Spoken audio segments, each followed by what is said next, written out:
یو بل قسم ملک دی هغه ته ملک الموت ویل کیږي. هغه د انسانانو په روحونو باندې مقرر دي، د انسانان وجني روحونه ته اخلي. زمونږ استاد اصطلاح کې د عوام الناس خلک چې ته وایي عزرائیل علیه السلام.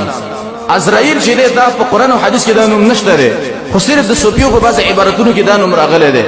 بیا دلته یو اختلاف دی چې دا ملک الموت خو یو ملائک دی او د ورځې په یو ټیم باندې بعضې کې د دوه انسانانو روح واخیستلی شي، د دریو نه په یو ټیم باندې واخیستلی شي. نو سوال دا دی چې په یو ټیم باندې دغه یو ملک الموت د دوه مړو ته څنګه حاضري وکړله؟ دا خو یو ملائک دی، څنګه دوه مړو ته په یو ټیم باندې ورسېده؟ یو جواب نه دی. مفسرین جواب کوي وای دا یو ملائک دی، خو لیکن د دې فرعیت کې رب العالمین ډیر ملائک پیدا کړي دي او ډیر ملائک د سره. دا قرآن کې الله یقول يتوفاكم ملك الموت. نو دلته ملک الموت جنس دی او اطلاق په قلیل کثیر ډیر باندې کیږي او په لګو باندې کیږي. نو معلومیږي د دینه وای چې دا جنس دی، د دې فرعیت کې الله ډیر ملائک پیدا کړي دي. خو لیکن صحیح جواب دا دی کله چې د قرآن تفسیر په حدیث باندې وکړي شي نو به مسله حل کیږي. حدیث کې راغلی نبی صلی الله علیه وسلم فرمایي وای د ټولو انسانانو روحونه د ملک الموت په لاس کې دسي دي لکه څنګه چې ستاسو د یو تن په لاس کې د شړشم دانی. نو تاسو ګورئ د شړشم دانی چې د چا په لاس کې پرتی نو په یو ټیم ته دوم شي راغستلی، دریم شي راغستلی. د قرآن ملک الموت دی په یو ټیم باندې دوم شي وجلی، ډیرم شي وجلی. نو داسې طاقت الله دې له ورکړی دی.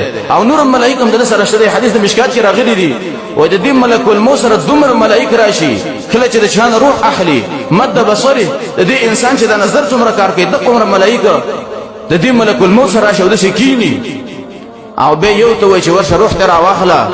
نو حدیث کې راغلی کله چې نیک مسلمان او مؤمنی د دې چې کله ملک الموت روح اخلي نو داسې ورته وای چې یا ایها النفس الطیبه، اے پاک نفسا كانت في جسد طیبه، ته په پاک نفس کې وي. ادخلي الى روح وريحان، راوزه ود الله رحمتونو ته ور داخل شو، د الله نعمتونو ته ور داخل شو، جنت ته ورشه.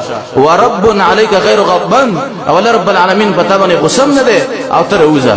او حدیث کې راغلی دی د مؤمن نه د روح د سره وباسي د ملک الموت لکه څنګه چې د چا په لاس کې یو ازغه لاړ شي. دومره تکلیف دی مؤمن ته ملاوي شي.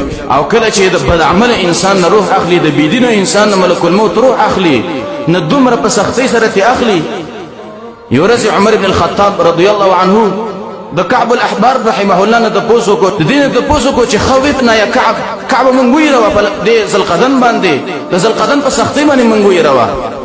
وای کعب الاحبار رحمه الله ویلي چې په تورات کې رب العالمین ویلي دي او په تورات کې داسې مسله ده کله چې د بيدینه انسان ملک الموت روح اخلي وای کشات تسلغ بین یدی القصاب حیا، وای لکه ګړه چې ګټنه دا قصاب په ژوندین باندې څرمن وباسي. وای دومره سخت تمامېږي په دې بيدینه انسان باندې روح چې کله د بيدینه انسان ملک الموت روح اخلي دا داسې لکه د ژوندي ګټنه څرمن ایستل، دومره سختي په دې باندې.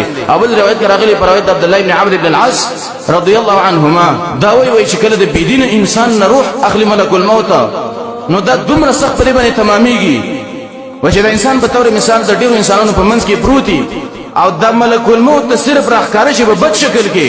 وای اشد من 1000 ضربه بالسيف، وای دا دومره سخت تمامېږي په دې مړي باندې لکه د زرو تورو گزار په یو ټیم باندې په دې مړي باندې وشي. صرف ملک الموت ورته په بد شکل کې ښکاره شي نو دومره سخت تمامېږي په دې انسان باندې.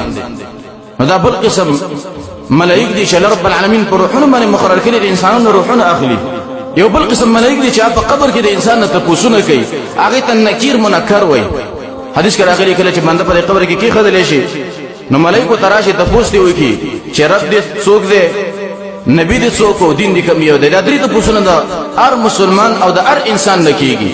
نو نیک انسان به وایي مؤمن چې رب مې الله، نبی مې محمد صلی الله علیه وسلم او دین می اسلام او بيدینه انسان منافق انسان داغه نه چې کله تاسو پوښتنه نو دا بيدینه به وي چې ها لا ادري ها زنه پیغمبر اقول ما قال الناس په دنیا کې به خلکو قصې کولې هغه څه به سره مان کولې ماته دې پتا نشته ده.